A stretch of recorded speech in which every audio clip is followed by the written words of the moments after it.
Первое, что бросилось в глаза. Открытые лица людей, плюшевые горы и бесконечный простор. Целомудренная природа. В моем понимании она нетронутая. И, Господи, чтобы это оставалось всегда так. Я не понаслышке знаю, что из Енисея можно попить воды. Я сам подойду, стану на колено, из Енисея попью воды.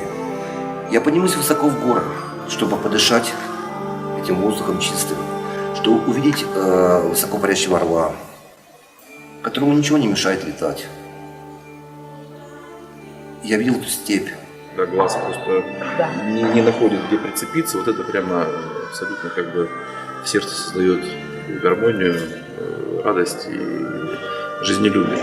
Большое чувство гордости и восторга. Оказаться в такой этнической республике, как Тыва, это уникально, это большое счастье, потому что, наверное, только избранные люди могут попасть на такую священную, все-таки это священная земля.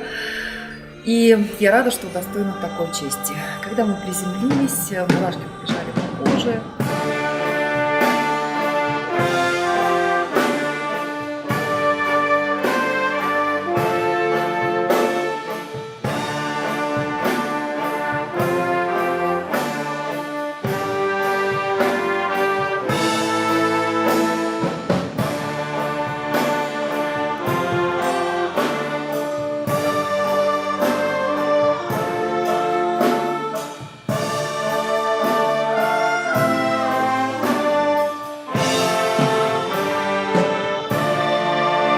И вот опять же этот обмен энергии, да, обмен, культурный обмен и обмен на духовном каком-то уровне и с природой, он невероятно вдохновляет и заряжает силами и энергией. Дух, мы же говорим, да?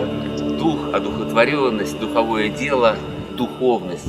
Вот один корень.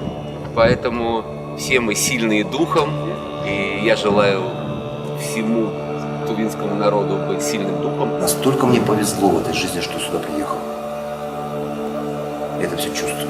Это чистая, нетронутая, целомудренная природа, которую нужно беречь всему населению, всем сердцем. Потому что это ваше.